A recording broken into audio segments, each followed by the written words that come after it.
Good morning. It is time for this week's market snapshot. What's happened in the Northern Virginia real estate market in the last 7 days in under 5 minutes. Here we go.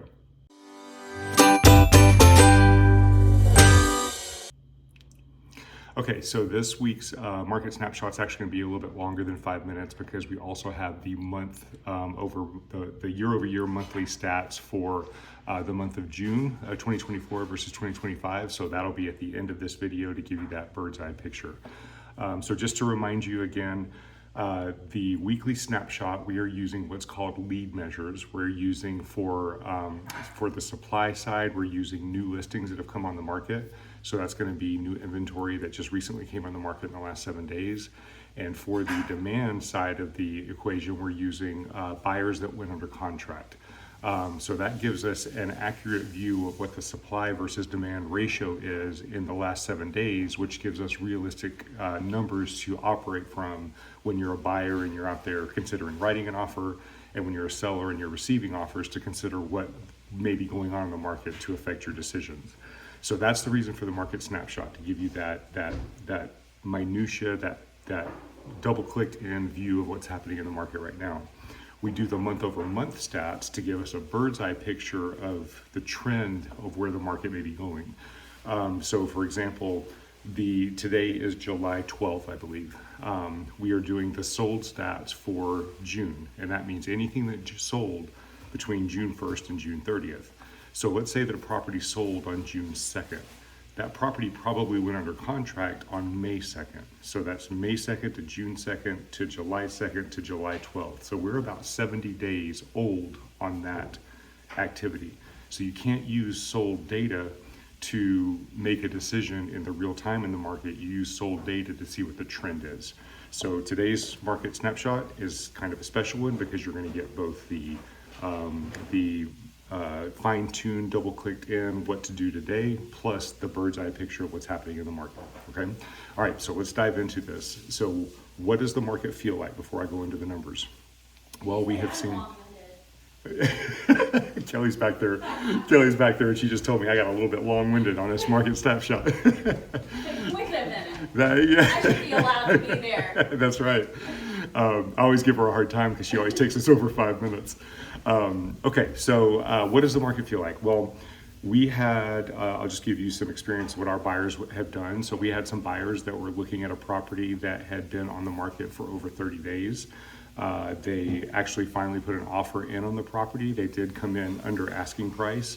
And as soon as they put that offer in on the property, the sellers received another offer that was at the actual asking price, and the property sold. We have a listing that has been on the market for an extended period of time in Old Town Alexandria. We've been averaging 1 to 2 showings a week. This week we've had 4 showings, and we've got another one scheduled for today. So we're starting to see a pickup in the buyer activity this past 7 days coming out of the July 4th weekend. So from a buyer's perspective, you might be facing a little more competition this week. We are back into a seller's market. From a seller's perspective, you may find that you're getting more activity on your property, but it still has to be priced right, and it still has to be in good condition, or you're not going to be able to compete against the other inventory that's out there, okay? All right, so that's the feel of the market, so let's dive in graphically. So our black line, as always, is going to be our buyer activity or our demand, and these are the number of the properties that went under contract in the last 7 days.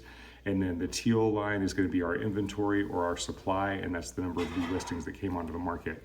You can see that we had a significant drop in both. Now, these numbers were pulled on Wednesday, so we're still seeing the effect of the July 4th weekend.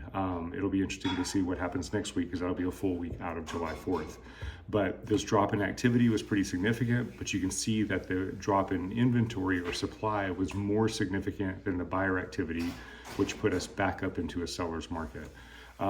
So if you compare this to where we were last year at this time, we're a little bit higher on buyer activity, and we're about the same as where we were on inventory. So which makes it a little bit stronger of a seller's market versus where it was last year. So if we follow the same trend of last year, we'll see us increase, and we'll kind of flatline up into this level of seller's market over the next couple weeks. So it's going to be interesting to watch. We just keep an eye on the market, keep an eye on these snapshots so we can see what's going on. If you have any questions about this, please let us know. If you are a buyer and you'd like us to sit down with you and help you come up with a financial plan and a strategy to get out there and purchase your new property, and also to get you access to some off-market properties, we'd be happy to do that. Sellers, we're happy to sit down with you guys, go through the property with you, give you an idea of what you can do to get the property prepared, what the property may sell for, and just give you an idea of what going on the market would look like. We're happy to do either one of these services at no charge, and just reach out to us at 703-783-2143, and we will see you next week on the Market Snapshot, but now it's time to go into the monthly market report. Oh, before we go into the monthly market report, I wanted to go over what the contract trends were for the last 7 days. So you can see, and we're going to focus on Virginia, you can see that in the last 7 days, there were 189 contracts that came into Cardinal Title Group. That's one of the largest title groups here in DC, or in the DC area. So this gives us a good idea about what's going on in the market and what contracts are looking like. So in Virginia, about 26% of properties are going over asking price, about 30% are going at listing price, which means about 56% of properties are going at or above listing price, and then 44% went under asking price. So these are properties that were obviously overpriced for their condition.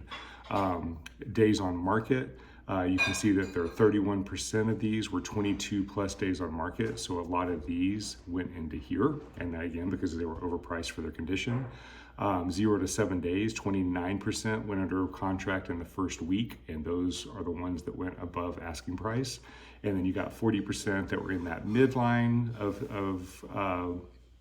going at the asking price, and that lines up nicely with the ones that sold at asking price. So days on market does matter. So if you're a seller and you're listing your property, you really want to sell that property in that first week so you can get above the listing price. So there's strategies you have to do for that. How about contingencies for the buyers? Well, about financing contingencies, about 72% of the buyers got finance contingencies. Appraisal contingencies, 74% of the buyers got their appraisal contingency. And here's a key number, the inspection contingencies, 51%. We're seeing that slowly tick up. It was 42% last time we had this number, which was about 2 weeks ago. So we're seeing more and more buyers have the opportunity to actually get an inspection as a part of their contract. A lot of the buyers that did not get that inspection during the contract actually had a pre-offer inspection. So sellers are more open to that as well. So it's a good time for buyers to actually get your protections in the contract so that you know what you're getting. How long that's going to last, we don't know. If we keep ticking up into that seller's market, you could start losing some of these contingencies. All right, now it is time to dive into the monthly stats. So here we go. All right, so for the monthly stats, these are the statistics from June of 2024 versus June of 2025. You can see that the number of new listings, or the supply, was up by 3.4% versus June of 2024. So what does that translate into number-wise? It was 1,262 in June of 2024, 1,308 June of 2025. If you look at the number of sales were up 11%. Okay, so here's where the media can sometimes manipulate the news that's out there. They would say, hey, inventory's up 3.5%. So that means that the sellers, they're putting all these properties on the market. We're about to go into a buyer's market. What they leave out is the fact that the number of sales went up 11%. So the difference is there were more buyers than there were new sellers. So, and you can see what that number looks like. June of 2025 was 1,353. June of 2024 was 1,205. So based on these two numbers alone, it looks like June was a pretty strong seller's market. Now, I will say that it's not real clear where the market's going right now. It's kind of wavering. Some weeks it's sellers, some weeks it's buyers. So we're looking at these to see what the actual market does, because a lot of emotions are out there right now and a lot of misreading of statistics are out there. So people are kind of reacting in a volatile way.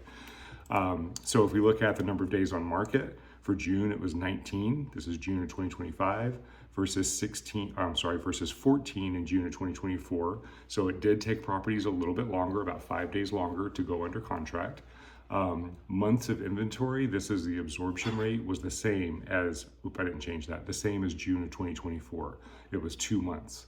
So what months of inventory means is if we took all of the inventory that was on the market in June and no more inventory came on and the same rate of purchases occurred, how long would it take for us to run out of inventory? It would have taken us about 2 months. Anything around 4 to 5 months is considered a normal market.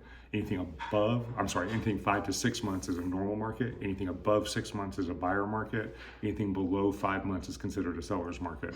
So based on absorption rate and based on number of sales versus new listings, we're still in a seller's market. So what did the median sales price do? Well, median sales price was actually down 1.2% in June of 2025 versus June of 2024. So does that mean that house values are dropping? No, it just means that where the numbers fell, the homes that were purchased, the price point was down about 1.2%. So buyers were buying properties that were maybe a little less expensive. It does not mean that the property value came down. It means that what they were purchasing came down. So that's something we'll keep an eye on. That's the first time that it was lower this year. Each month it's been between 2 to 5% higher year over year. So we'll have to keep an eye on that. This is just an explanation of the median sales price. If you guys want to understand more about that and how that's not too much of a concern, whether it goes up or down in the minutia, go back and watch the video that we shot on this, and that'll give you a great explanation of that. People are tending to kind of hang out right now because they're hearing all the news about the real estate market and all this stuff. And there are areas of the country where the real estate market is shifting and it's becoming more of a buyer's market. So number one, you need to really pay attention to your area specifically. So our area here, you've seen the statistics of what's going on here. It is a softening market, but it's not a buyer's market yet. People that are waiting for the market to crash, I always like to show this statistic to give you an idea about what the odds are of that happening. So this was a graph that was done. It ended in 2022, so it does not have 23 or 24 on this. But we know that those numbers were higher, that there was appreciation year over year in those numbers. But since 1942, that is 81 years, 73 of those years have ended either at zero change or a net positive change. Throughout the fluctuation of the year, they ended at zero or positive. It could have been 1%, but it was positive. 7 years was where it ended at a negative change. So that would be 2007, 8, 9, 10, and 11. Those 5 years, we all know that was when the real estate crash happened because of the real estate market. And then there was 2 other years in 1990 and 91 where we had a net negative change. There was 1 year that it was just flat even. So of the 81 years on this graph, there's only been 7 years where the end result of the year was a negative. And 5 of those 7 years was during the Great Recession, the real estate crash. No decade has ended with negative appreciation. So if you look at these numbers and you're a buyer that's sitting there waiting to time the market and try to jump in there when it crashes, the odds of you hitting a time where you can actually do that are very, very minimal. So what's going to end up happening is you're going to keep waiting, and we've seen a lot of buyers do this. You're going to keep waiting. The properties are going to keep on appreciating. And let's say you do find a 1 to 3% drop somewhere in there. What's costing you so much money because you waited the last 3 years and the properties have appreciated by 10, 15, 20%. It didn't really save you. You've actually missed out on a lot of appreciation. So timing the market is not necessarily a good strategy. You just have to be strategic when you're buying and work the actual market at that time correctly. All right, if you have any questions about this, if you're a buyer and you would like to sit down for one of our free buyer consultations and strategy sessions, we'd be happy to do that with you. If you're a seller, same thing. We have a great seller strategy session. Just reach out to us at 703-783-2143. Happy to sit down with you, and we will see you on next month's monthly market report. Have a great week.